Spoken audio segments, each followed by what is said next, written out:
हर बच्चा चाहता है 90 से 95 नंबर लाना केमिस्ट्री में, क्योंकि उनको टॉप करना, वो मन में बैठा लिया इस बार हम टॉप करेंगे, भाई बहन से अच्छा नंबर हम लाएंगे तो एकदम लाएंगे। तो उसके लिए क्या करना पड़ता है कि हमको प्रैक्टिस अच्छा करना पड़ता है, तैयारी अच्छा करना पड़ता है और सही रणनीति हमको फॉलो करना पड़ता है। तो प्यारे बच्चों, इतना जो लेट लगा है, करीब 8 दिन के बाद मैं आपको क्लास दे रहा हूँ। इसके पीछे का रीज़न ये है कि मैं आपका क्लास तैयार कर रहा था, क्या आपको बढ़िया से बढ़िया चीज़ दिया जाए ताकि आप उसको पढ़ के एग्जाम में अच्छा नंबर ला सके। मैं आपको बता देना चाहता हूँ, टोटल केमिस्ट्री में 16 चैप्टर है जिनका मैंने एनालिसिस बहुत अच्छे तरीके से पिछली वीडियो में कर दिया है। इन 16 चैप्टर का आपका गेम खत्म होने वाला आज, यानी कि 16 चैप्टर से जितने भी प्रश्न आपके बनेंगे, चाहे वो 2 नंबर के हो 5 नंबर के हो, सभी क्वेश्चन हमने इंपोर्टेंट ले लिया है।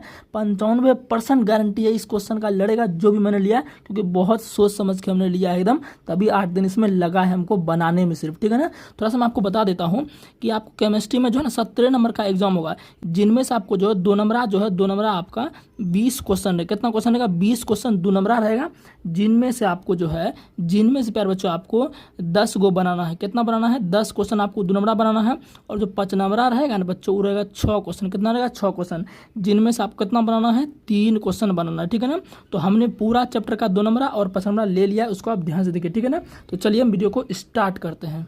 तो प्यारे बच्चों, पहला चैप्टर आपका क्या है? बिलियन है। अब बोलो सर पहला चैप्टर तो ठोस अवस्था है। तो प्यारे बच्चों, मैं आपको बता देना चाहता हूँ, ठोस अवस्था का हमने बता दिया। अगर आपने नहीं देखा है तो आपको लिंक डिस्क्रिप्शन में होगा, वहां से आप उसका देख के कॉपी में नोट कर लेना। ठीक है ना। देखिए, विलियन से जो भी क्वेश्चन इसका लिखा एंड गेम, यानी कि 16 चैप्टर का खत्म काम करने वाला है। सबसे पहले देखिए 2 मार्क्स वाले लेते हैं कि 2 नंबर वाले क्या क्या प्रश्न आपके विलियन से बनेंगे। आपको 10 को बनाने हैं 2 नंबर, आपको 10 को 2 नंबर बनाने हैं, और हमने इतना ले लिया कि उससे बाहर जाने वाला ही नहीं है। पहला क्वेश्चन क्या आपको लिख लेना है? क्वथनाओं के उन्नयन से आप क्या समझते हैं, बस आपको इसको भी लिख लेना। आप बोलो सर इसका आंसर मैं नेक्स्ट वीडियो में करा दूंगा। अगर मैं आंसर कराने लगा तो पता चले वीडियो बहुत लंबा हो जाएगा और आप बोलो सर बोर हो गए, तो इसलिए नेक्स्ट वीडियो में आपको आंसर कराऊंगा। फिलहाल आप इसको लिख लीजिए।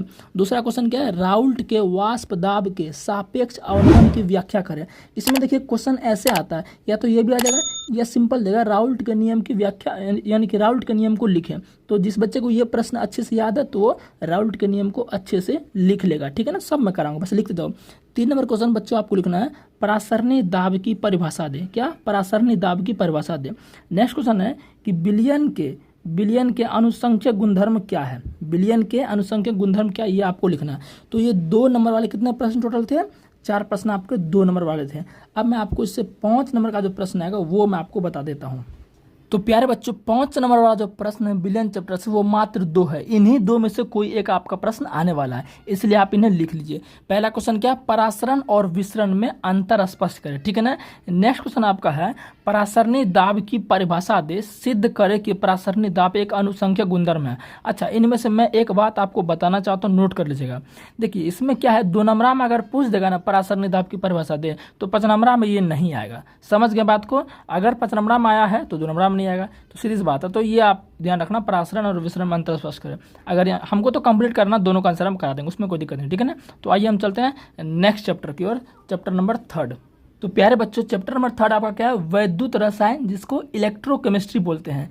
इनमें से देखिए 2 मार्क्स वाला मैं आपको बताना चाहूँगा। पहला क्या है? फैराडे के विद्युत अपघटन के प्रथम नियम को लिखे। फैराडे के विद्युत अपघटन के द्वितीय नियम को लिखे। इनमें से क्या है, आपका कोई फिक्स नहीं है, बस इतना समझिए कि दोनों में से कोई एक फिक्स है। मतलब मैं ये नहीं कह सकता कि प्रथम ही आएगा द्वितीय आएगा, लेकिन दोनों में से कोई एक आ सकता है, इसलिए दोनों मैं आपको कराऊंगा। तो इसको भी आप नोट कर लीजिए। जैसे यहाँ चैप्टर लिखे हैं 2 मार्क्स वाले, ऐसे आप करके कॉपी में अच्छे से इनको उतार लीजिए। ठीक है ना। नेक्स्ट क्वेश्चन है, विशिष्ट चालकता एवं मोलर चालकता क्या है? ये हो गया तीसरा प्रश्न आपका वैद्युत रसायन से। मैं आपको गारंटी कह रहा हूँ ना, आप इतना कर लो ना, समझ रहे हो, केमिस्ट्री में 95-96 नंबर कोई नहीं काट सकता, समझ रहे ना आप। इसलिए इतना मेहनत करें। तो आप लोग भी थोड़ा सा वीडियो को लाइक सब्सक्राइब सब करा कीजिए। ठीक है ना। कॉपी में लिखते जाइए। नेक्स्ट है, मानक इलेक्ट्रोड विभव को परिभाषित करें। क्या? मानक इलेक्ट्रोड विभव को परिभाषित करें। ये आपका क्वेश्चन नंबर 4 हो गया। नेक्स्ट प्यारे बच्चों, लवण सेतु क्या है, इसके क्या उपयोग है? ये आपका 5 क्वेश्चन होगा किससे? वैद्युत रसायन से। ठीक है ना। मैं आपको एक बात बता देना चाहता हूँ कि जो आपका वैद्युत रसायन है, इससे जो आपका है लॉन्ग क्वेश्चन, क्या लॉन्ग क्वेश्चन यानी कि 5 नंबर वाला क्वेश्चन जल्दी नहीं बनता है। लॉन्ग क्वेश्चन इससे आपका नहीं बनता है। अगर बनता भी है कभी कतार तो ये दे तक फैराडे के दोनों नियम को अच्छे से परिभाषित करें, मतलब कि यही आपको दे देगा। अगर हम ये करा देंगे तो क्या ये 5 नंबर में आएगा तो आप नहीं कर पाइएगा, बिल्कुल कर पाइएगा, ठीक है ना। तो इससे लॉन्ग क्वेश्चन जल्दी नहीं आता है, इसलिए हमने आपको अलग से नहीं लिखाया है, ठीक है ना। चलिए अब बच्चों चैप्टर नंबर 4 की ओर बढ़ते हैं। चैप्टर नंबर 4 जो आपका है वो क्या है, रासायनिक बल गतिकी। इनमें से तो पहला आपका वो क्वेश्चन है 2 मार्क्स वाला, क्या है, अभिक्रिया का औसत वेग और तात्क्षणिक वेग यानी तात्क्षणिक वेग आपका क्या होता है, इनको परिभाषित कीजिए। तो यहाँ पर चैप्टर नंबर 4 लिखिए, ऊपर हेडलाइन कीजिए जो जिससे आप कलम से या हेडलाइटर रखें हेडलाइन करने के लिए, और 2 मार्क्स वाला जिसे हम लिखें ऐसे आप इसको लिख जाइए। फिर अभिक्रिया के वेग पर ताप का क्या प्रभाव पड़ता है। अच्छा, ये जो हम लिखे हैं ना, अभिक्रिया के वेग पर ताप का क्या प्रभाव पड़ता है, ये अगर 2 नंबर में दिया तब 5 नंबर में नहीं देगा। इसका भी खेला वही है जिससे कि मैं आपको परासरण दाब वाला था किस्सा, ठीक है ना। तो अगर ये 2 नंबर में आया तो 5 नंबर में ये नहीं आएगा, ठीक है ना। तो 2 प्रश्न आपके से हो गया। आगे बढ़ते हैं हम। तो चैप्टर नंबर 4 में जो आपका नेक्स्ट क्वेश्चन है 2 नंबर वाला, वो है थ्रेश होल्ड ऊर्जा क्या है। थ्रेश होल्ड ऊर्जा, इसको हम देहली ऊर्जा भी बोलते हैं, ठीक है ना। फिर क्वेश्चन नंबर 4 आपका लिखते जाइए, अभिक्रिया की कोटि को परिभाषित करें। तो ये टोटल 4 प्रश्न थे आपके 2 नंबर के, जो कि आपको रासायनिक बल गति से पूछे जाते हैं बच्चों, ठीक है। अब बात करते हैं 5 मार्क्स वाले। देखिए 5 मार्क्स वाले इसमें एक ही प्रश्न बहुत ज़्यादा इंपॉर्टेंट है, अगर आए तो एकदम यही आएगा, प्रथम कोटि की अभिक्रिया के लिए गति स्थिरांक का व्यंजक प्राप्त करें, ठीक है ना। तो ये आपको कर लेना है। तो यहाँ पर दीर्घ उत्तरीय लिख के या 5 मार्क्स वाला लिख के आप इस प्रश्न को लिख लीजिए, ठीक है ना। तो अब मूव करते हैं प्यारे बच्चों हम चैप्टर नंबर 5 की ओर, जिनका नाम है पृष्ठ रसायन। आप देख सकते हैं पृष्ठ रसायन आपका ये चैप्टर नंबर 5 है। ये भी चैप्टर आपका भौतिक रसायन का आता है। मैंने आपको पूरा बता दिया कि भौतिक और अकार्बनिक और कार्बनिक क्या होता है, ठीक है ना। चलिए इसमें से प्यारे बच्चों आपको पहले ये लिखना है 2 मार्क्स वाला क्या है। पहला क्वेश्चन आपका है भौतिक अधिशोषण एवं रासायनिक अधिशोषण में अंतर स्पष्ट करें। पहला क्वेश्चन आपका ये हो गया।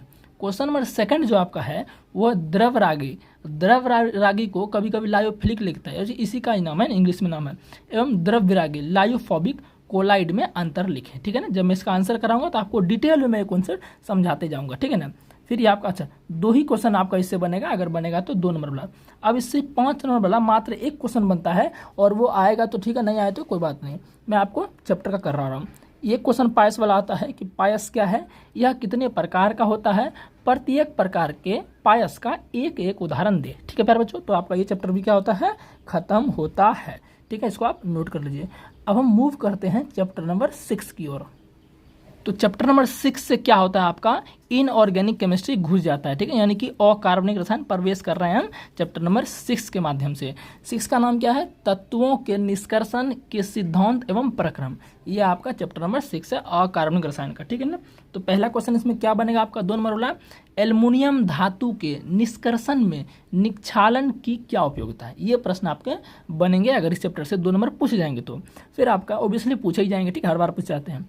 2 नंबर है भर्जन एवं निस्थापन में अंतर करें। बोलो सर ये तो 10th में ही पढ़े हैं, 10th में पढ़े हो तो आपको 12th में भी ये चीज़ पढ़ना पड़ता है, ठीक है ना।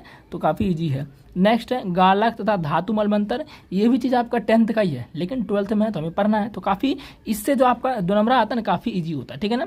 चलिए तो इससे अब हम 2 नंबर वाला आपका कंप्लीट हो गया। टोटल 3 ही प्रश्न थे। 5 नंबर वाले प्रश्न से देख लेते हैं हम, ठीक है ना।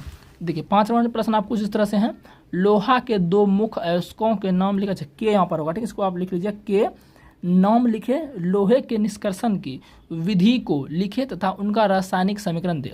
मैं आपको एक बात बताना चाहता हूँ, इसमें मैंने लोहा लिखा है, लेकिन आप ध्यान रख लीजिएगा कि यहाँ पर जो है एल्युमिनियम का ही पोज होता है।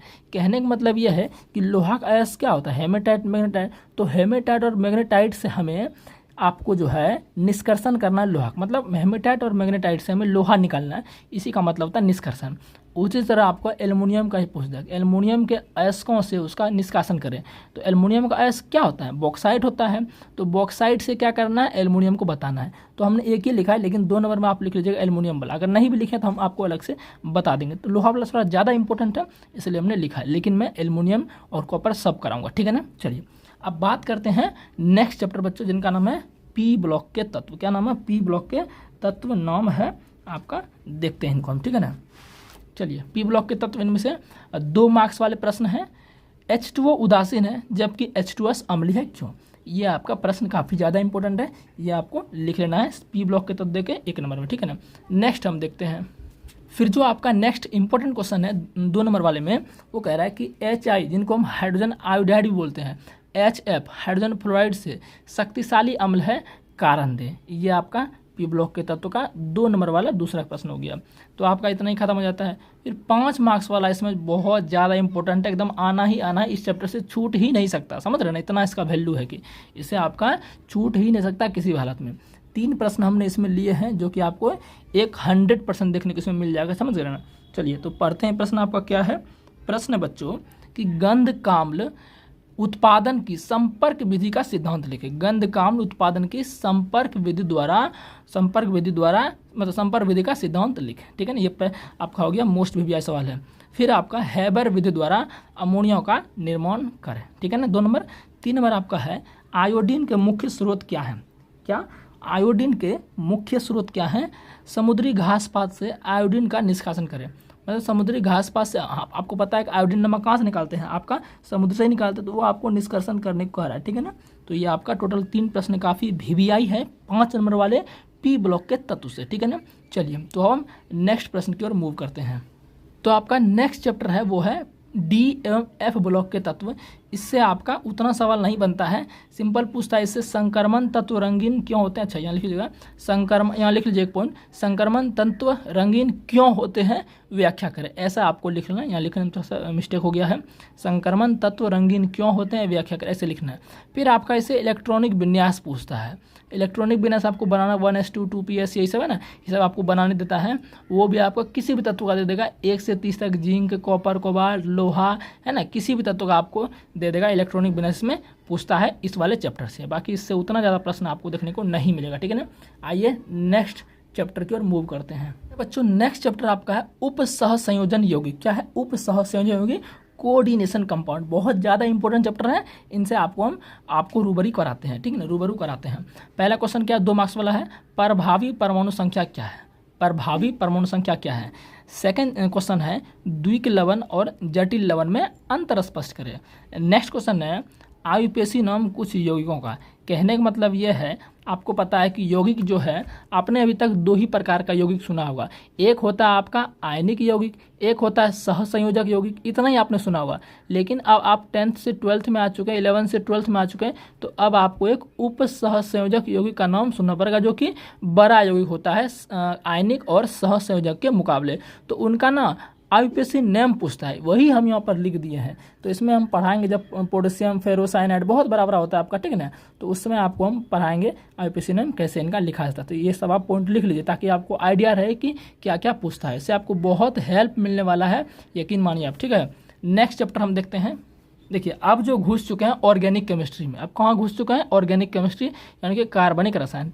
इसमें पहला चैप्टर आपका हेलो एल्केन एवं हेलो एरिन्स। इनमें देखिए पहला चैप्टर आपका क्या है, 2 नंबर वाला पहले क्या, इसमें आपका सारा अभिक्रिया पूछेगा। क्या पूछेगा? सारा अभिक्रिया, जितने भी नेम रिएक्शन है, नाम वाले अभिक्रिया सब पूछे जाते हैं। इसलिए इनमें ये कोई कंफर्म नहीं कर सकता कि यही अभिक्रिया आएगा, इसलिए हमने सारे लिख दिया और मैं सारे कराऊंगा। बहुत ईजी है, 3-4 लाइन में अच्छे से हो जाते हैं, ठीक है ना। आपको मैं कराऊंगा तो पता चल जाएगा। फिलहाल आप इसे नोट डाउन कर लीजिए। क्या है? वुड्स अभिक्रिया है, वुड्स फिटिंग अभिक्रिया है, फ्रीडल क्राफ्ट अभिक्रिया है, हुंस-डीकर रिएक्शन का मतलब यहाँ पर अभिक्रिया होता है। जगह नहीं था तो हमने अभिक्रिया का शॉर्ट रूप लिखा है। और हेलो फॉर्म अभिक्रिया, ये सारे अभिक्रिया हैं जो कि कोई एक आ सकता है तो मैं आपको उसका करा दूंगा, ठीक है ना। हालांकि इसमें और सारा अभिक्रिया लेकिन हमने नहीं लिया है, इतना में से आपका एक देखने को मिल जाएगा। नेक्स्ट चैप्टर आपका, अच्छा इससे आपका 5 नंबर वाला सवाल इससे नहीं बनता है, 5 नंबर वाला सवाल इससे आपको नहीं बनेगा, ठीक है ना। चलिए नेक्स्ट चैप्टर आपका है एल्कोहल, फिनॉल एवं ईथर। इनमें से आपका जो है पहला क्वेश्चन है एल्कोहल एवं फिनॉल में अंतर स्पष्ट करें, ठीक है ना। नेक्स्ट क्वेश्चन में देख लेते हैं। फिर आपका इनमें से भी रिएक्शन का नाम पूछ देता है, मतलब कि रिएक्शन का डेफिनेशन पूछता है। पहला क्वेश्चन आपका, सेकंड नंबर क्वेश्चन है कोल्बे अभिक्रिया क्या है। कोल्बे वैज्ञानिक थे, उन्होंने एक रिएक्शन दिया था जिन्हें कोल्बे अभिक्रिया कहा गया। वो मैं आपको जब आंसर लिखाऊंगा उसमें डिटेल में समझाऊंगा। फिलहाल आप इसको सेकंड नंबर क्वेश्चन देके लिख लीजिए, कोल्बे अभिक्रिया क्या होता है। फिर आपका राइमर टिमन अभिक्रिया क्या है। राइमर टिमन को कभी कभी रिमर टिमन लिख देता है, तो एक ही बात है ना। ये 3 क्वेश्चन आपका 2 नंबर वाला हो गया। अब बात करते हैं इससे 5 नंबर वाले प्रश्न। देखिए इस चैप्टर से यानी कि एल्कोहल, फिनॉल एवं ईथर से 5 नंबर वाले प्रश्न में एक ही प्रश्न आपको देखने को मिलेगा, वो आपका है प्राइमरी, सेकेंडरी एवं टर्शियरी अल्कोहल में अंतर स्पष्ट करें। ठीक है ना, ये आपको बहुत ज़्यादा भी भैया एकदम समझिए कि 99% इसका गारंटी है कि ये प्रश्न आएगा। ठीक है ना, और 24 में भी आया था और 22 में भी आया था। फिर आपका इसमें भी आईपीएससी नॉर्म पूछता है। अब आप 10th में भी आईपीएससी नॉर्म सीखेंगे, लेकिन 12th में आपको थोड़ा सा टफ लेवल का, यानी बड़ा लेवल का आईपीएससी नॉर्म सीखना है। जिन बच्चे ने 10th में अच्छे से पढ़ा है तो आपको 12th में आईपीएससी नॉर्म आसानी लगेगा, थोड़ा सा टफ लगे। ठीक है ना, तो मैं आपको अच्छे से डिटेल में उसको आसान तरीके से बताने वाला हूँ। ठीक है ना, फिर आपका इसे संरचना सूत्र बनाने पूछ देगा, संरचना सूत्र आपका इसमें बनाने पूछ देगा। ठीक है ना, चलिए अब हम बात करते हैं नेक्स्ट चैप्टर। नेक्स्ट चैप्टर बच्चों आपका है एल्डिहाइड, कीटोन एवं कार्बोक्सिलिक अम्ल। इससे आपका चैप्टर नंबर कितना है, 12 है, और ऑर्गेनिक केमिस्ट्री चल रहा है, ध्यान में रखना है। इससे ये देखिए आपका चैप्टर नंबर, इससे क्वेश्चन क्या आपका है, कैनिजारो अभिक्रिया क्या है, क्या कैनिजारो अभिक्रिया क्या है, ये प्रश्न आपका इससे बनेगा। फिर आपका स्मिट अभिक्रिया क्या है, क्या स्मिट अभिक्रिया क्या है। फिर आपका है कि एल्डोल संघनन क्या है, क्वेश्चन नंबर 3 देखें। 4 नंबर है क्या होता है जब वाला। अच्छा, यहाँ पर देखिए कुछ इंपॉर्टेंट पॉइंट हमने लिखा है, क्या होता है जब वाला। इनमें से क्या है ना कि आपको पूछ देगा कि एसीटोन को अल्कोहल से रिएक्शन कराएंगे तो क्या बनेगा, इसको इससे रिएक्शन कराएंगे तो क्या बनेगा।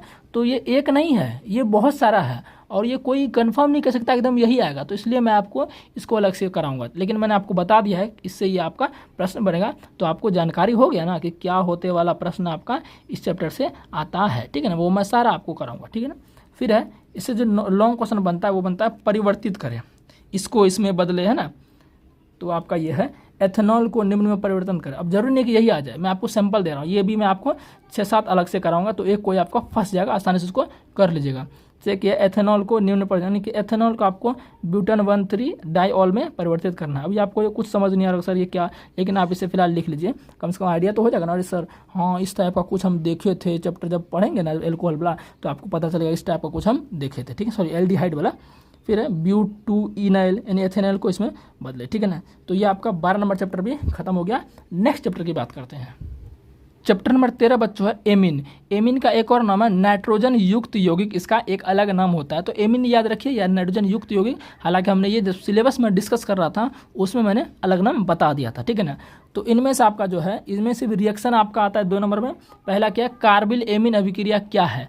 दूसरा आपका है हॉफमैन ब्रोमाइड अभिक्रिया क्या है। ठीक है ना, फिर आपका है डाई एजोकरण अभिक्रिया क्या है। ये 3 रिएक्शन बहुत ज़्यादा इंपॉर्टेंट है एमीन वाले चैप्टर से। फिर आपका इसमें लॉन्ग क्वेश्चन वही आएगा, प्राथमिक एमीन, द्वितीयक एमीन, तृतीयक एमीन में अंतर स्पष्ट कर। ठीक है ना, बाकी इनमें से भी आपका आईपीएससी नाम पूछ देता है, तो वो मैं इसलिए नहीं लिखा हूँ, बोल ही दिया तो इतना आप समझ चुके होंगे। ठीक है ना, नेक्स्ट चैप्टर बात करते हैं, आपका है जैव अणु। क्या है, जैव अणु। अब इधर हल्का हल्का, इधर आपका उतना चैप्टर का वेटेज नहीं है जितना उधर ही था, है ना। इधर क्या है, जैव अणु है। जैव अणु में देखिए बहुत इजी क्वेश्चन पूछता है, एंजाइम क्या है, आपको पता है एंजाइम क्या, पाचक रस है, प्रोटीन है, सब 10th में पढ़ेंगे, तो आसान आसान शब्दों में आप इसका आंसर दे सकेंगे। ठीक है ना, फिर अमीनो अम्ल क्या है, लैक्टोज के जल अपघटन में कौन कौन से उत्पाद बनते हैं। तो ये तमाम प्रकार के प्रश्न आपके जैव अणु से बनेंगे। ठीक है ना, नेक्स्ट हम देखते हैं। अच्छा, जैव अणु से आपका जो है 5 नंबर, यह प्रश्न एकदम फिक्स है, एकदम आइबे करेगा। तो आपका जो है कार्बोहाइड्रेट क्या है, इसका वर्गीकरण कैसे किया जाता है। ये मैं अगर बात करूँ अभी से, अभी लगभग 4-5 बार ये प्रश्न आ चुका है, तो बहुत ज़्यादा इंपॉर्टेंट है ये आपका प्रश्न है। कार्बोहाइड्रेट क्या है, इसका वर्गीकरण कर। ठीक है, मोनोसेक्राइड, डाइसेक्राइड, पॉलीगोसेक्राइड, इस तरह से आपको पढ़ाएंगे तो आपको पता चल जाएगा। ठीक है ना, फिर आरएनए एवं डीएनए में अंतर स्पष्ट करें। आरएनए एवं डीएनए में अंतर स्पष्ट करें, समझ गए ना। तो ये आपका 14 नंबर चैप्टर खत्म हो गया। अब चैप्टर नंबर 15 की बात कर लेते हैं, जिनका नाम है पॉलीमर, यानी हिंदी में इसको बहुलक कहते हैं।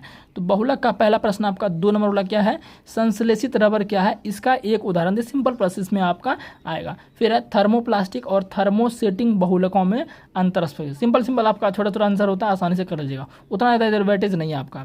फिर है आपका लास्ट चैप्टर दैनिक जीवन में रसायन। इसमें देखिए प्रश्न आपके क्या आते हैं, इसमें आएंगे साबुन की शोधन की व्याख्या करें, या सिंपल देता है कि साबुन क्या है, इस प्रकार से प्रश्न आपका देता है, ये आया वही प्रश्न है। ठीक है ना, फिर कृत्रिम मधुरक क्या है, बस इतना ही, लॉन्ग क्वेश्चन इससे आपका नहीं आएगा। ठीक है, तो उम्मीद है कि ये जितना ही हम प्रश्न बताएं बच्चों आपको अच्छा लगा होगा। आप इसे अच्छे से कॉपी में साफ सुथरा करके लिख लें, ताकि आपको ध्यान रहे जब मैं चैप्टर पढ़ाऊंगा, हाँ ये क्वेश्चन हमको रिवीजन करना है अच्छे तरीके से, जो भी है आपको अच्छे से, वो बहुत ज़्यादा हेल्प करेगा। ठीक है ना, टॉपिक को समझने में या सिलेबस को समझने में। ठीक है ना, तो चलिए आज के लिए इतना ही, मिलते हैं किसी नेक्स्ट वीडियो में, तब तक के लिए bye bye, love you all.